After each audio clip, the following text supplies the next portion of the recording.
So welcome back. If you watched my first video, you will know that I was in the middle of making my breakfast when I was recording it. And we finally have a beautiful result. And this is my staple breakfast every morning. I sometimes don't have it till after the gym, but here we are. We've got some bone broth. It's 2 eggs, some avocado, some rocket, sourdough bread, and a nice little ginger shot as well, to help with digestion. But I wanted to talk about how my first week went after finding out the date of my surgery. And I'm in my last week before my period. So I'm in my luteal phase at the moment. Well, actually, in this moment, I'm just waiting for my period to drop. But I've been in my luteal phase all week. And I received the news last Tuesday. So it's taken a few days. There is a lot that's coming up, if I'm honest with you, on an emotional level. And straight after I found out that I got the appointment, I went into a counselling session, but we didn't really touch too much on it. We talked a little bit about it, but it wasn't anything too crazy. But the daily kind of visualization of how I want to feel afterwards has been bringing up a lot. So I'll get into that in a few minutes. But ultimately, my week last week was really good. I got 4 strength training workouts in, which has been, in a while, hasn't been very great. I've been doing mostly 2 at the moment. Just since I came back from Turkey, everything's just been off in general, and I was a little sick a few weeks ago. But overall, I got 4 in this week, so I was really proud of myself, along with a few walks. It has been raining for like 5 days straight here in Galway, so getting out for walks has literally been hit and miss. You just kind of have to hope for the best. So that's kind of where we've been at in terms of moving physically. I had Saturday and Sunday. I went to the gym both days, and afterwards I just came home, had a shower, and got onto the couch and just kind of laid there. I've been doing a lot over the last few months. We got married in June, and we were away then in July. Like, we've had a lot going on, so I am pretty exhausted after the first 7 months of the year. So I've been taking my time, just kind of chilling, getting into some kind of relaxed state with not being as busy as I was for the first 6 months of the year. Between dancing on stage and that kind of stuff, we've had a lot go on, so it's been a bit crazy. And yeah, I definitely took a lot of downtime this weekend. I mean, it was the only thing you could really do with that rain, and I wasn't willing to go into Galway City. But anyway, I digress.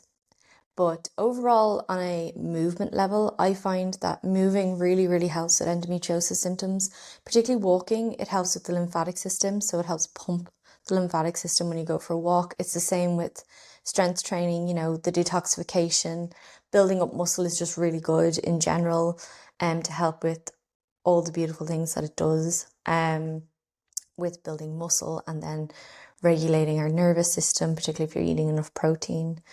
And to be fair, my food last week was really good as well. I've, over the last few months, come down to just 3 meals a day, which I know a lot of people are like, isn't that what you're supposed to have? And I'm like, yeah, but it's literally 3 meals a day. There's no snacking in between. And I'm feeling pretty good on it. I think it's because I'm having protein filled meals. I'm busier now than I have been in a very long time. So the idea of like having to cook constantly or think of my next meal is just really killing me. So I've made it really simple by like adding an extra portion to dinner to ensure I have lunch, or just grabbing a yogurt granola bowl for lunch, so I'm not cooking 3 times a day. And just ensuring that there's enough protein, some really good fats, and some micros like veggies and that kind of stuff in my meals as well, to really not only just bulk them out, but just for your body, for your micronutrients, to make sure you're absorbing stuff. And, to ensure you're absorbing something, you have to actually put it in your body to make sure you can absorb it in the first place. I've been drinking lots of teas, trying to keep the body warm. So when you come into this luteal phase, particularly the late luteal, I'm very big on keeping my feet warm, on keeping my womb warm. So like hot water bottles. I've been doing castor oil packs as well, to help with inflammation, digestion, all of the lovely things that we struggle with endometriosis. I do highly recommend castor oil packs. I love mine. They really help with late luteal symptoms. Along with, warm teas, warm broths. Make sure your food is warm in general. Try not to eat salads around that time, unless like you're in the height of summer or you're abroad somewhere really hot where it's not going to have that much of an impact. But yeah, my food over the last week has been really good as well. I've obviously had little bits and pieces here and there, but I'm not craving chocolate anymore. Particularly coming up to the end of my period. I used to then crave like salty and crispy, which I've only really done a little bit of, but I'm just making sure that anything I do pick up is really high quality. So like if I'm getting like Doritos, I won't just get Doritos. I'll get like a really good brand that's gluten-free that I know I'll enjoy. And like I still have half the bag up there. I have little small bars of dark chocolate to help me over. I've cacao there. I sometimes do make little bits and pieces. I've got dates with peanut butter in the fridge. Like there's little things that I have that can help me where I don't feel like I'm binging on food that I actually don't really want because it's going to make me feel worse. And we're trying to kind of minimize glucose spikes outside of meal times as much as possible. Which is another key factor for when you're working with endometriosis, is to ensure that like you're eating good balanced meals to stop with insane insulin spikes. And this doesn't mean that I don't have sugar. I do. I mean, I would be an absolute liar to say I didn't, and that's just not who I am. But I do try and limit it as much as possible. I'm kind of gone off coffee naturally. My body doesn't really want it. I might have one a day maybe, and not even one a day. I went a few days without any, and I just had one yesterday morning. I tend to have it after food. So green tea in the morning is what I'm mostly having right now, which I'm really enjoying. It's helping to regulate my bowel movements too. So overall this week, it was actually a really nice week in terms of everything. It was just really basic. I mean, my lifestyle, as I said, is now part of who I am. It's just how I go about the day, but it just kind of brings things to real simplicity, and just really focusing on those basics can bring down inflammation, can help with so much that we don't realize, because the whole body is impacted here. I think that's what people forget, is like our whole body is being impacted. So we need to look at this holistically. We're not just looking at like, oh, the lymphatic system and then the liver, and then we're going to look at your estrogen level and then your progesterone level, and then we're going to look at X, Y, and Z, which is what has been happening in the world, because doctors are telling us just take these pills, and then you're going online to get more insight, and then all of a sudden you're like, whoa, hold on, I have this to look after, and then this, and then this. And that's where I was at. So the reason I can talk to it is because that's where I was at. I felt like every time I turned a corner, I was told something else was impacted, or I'd have to look at something else. And I got to a no. I was like, I can't. I need to really just work on my lifestyle and ensure my lifestyle starts working for me. And it has. It's not perfect. It needs to be refined. That's what these next few weeks are for. And to really hone it in. But I was saying that on an emotional level, a lot was coming up. So I will talk about most of it. I won't talk about all, just because it's personal. It is a personal journey. But I'm going to share as much as I possibly can. Because it doesn't just always involve me, right? But what has been coming up for me is there is a fear that when I get in there and I come out on the other side, I might be told one of a few things. One, that they couldn't find anything. And for any woman out there who has struggled with all of these different symptoms, and you've heard the words, we don't know, we didn't find anything, you start to then believe that you're actually crazy. And I know I can deal with that. I can move myself through that, but it's still that thing of like, am I fucking crazy? Is this all in my head? And I know it's not in my head, it's in my body. So whatever needs to be released needs to go. And I've worked energetically, along with holistically, along with the Western world for long enough to know, like, there's still something very deep rooted that needs to come out. And I do feel like it's the physical piece of it. It's the actual part of endometriosis that needs to be taken out. But that doesn't mean that hearing that news wouldn't be somewhat devastating, because it just feels like you have struggled so much to just be told we have no fucking idea. The other side is that they'll go in there and they'll either find a little bit, or sorry, excuse me, on the part of not finding anything, there's a part of me that then's like, did I actually work holistically with this? Because they didn't find anything before. Did I actually work so well holistically with this that nothing's ever really thoroughly come through? And if so, does this holistic stuff work? Can I really say that out loud?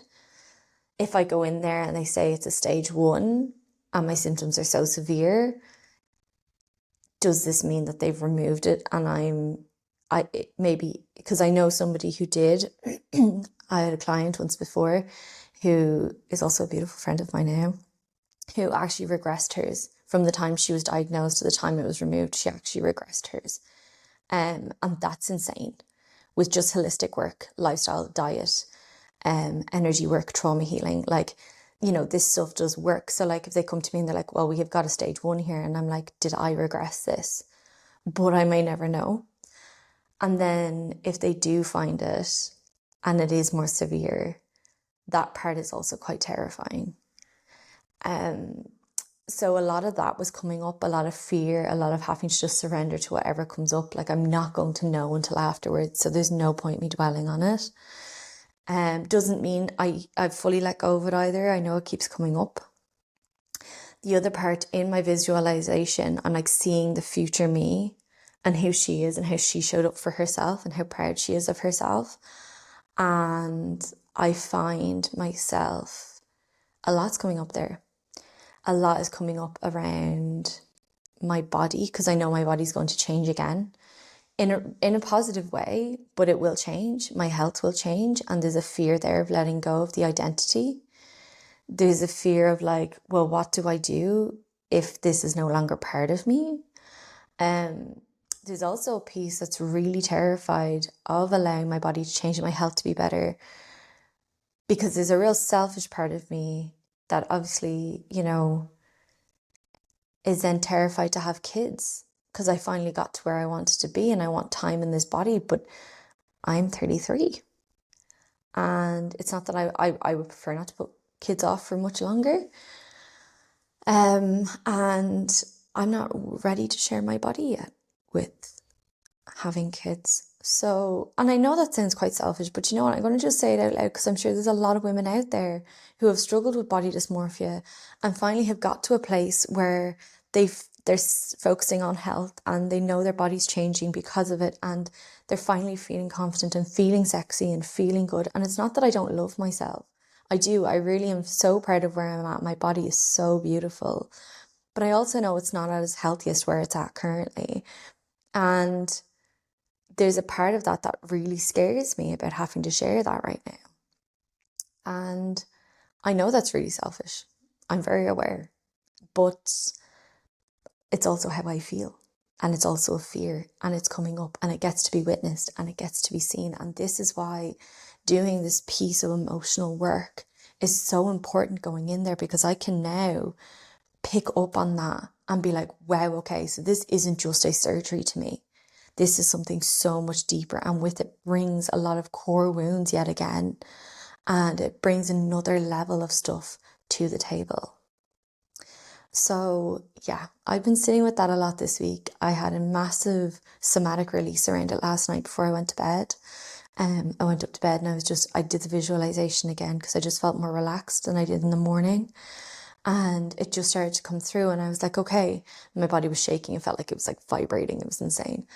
And it just came through, and I allowed it to happen. And me allowing myself to feel safe and feeling it is bringing me a deeper safety. It's regulating my nervous system, my cortisol levels as well, because I'm not running around off this system of fear. So yeah, it's been extremely beautiful so far. It's only week 1. I am going to eat my breakfast and take myself off for a walk. although that dark cloud is coming back, good Lord. And hopefully, yeah, just keep moving. I'm hoping my period will drop today, so we're just going to wait and see. But yeah, I'll talk to you all next week. And if there's any questions anybody has about how I do manage bits and pieces, or if you want me to talk a little deeper on certain parts, please feel free to just reach out and ask me some questions, leave a comment on the video.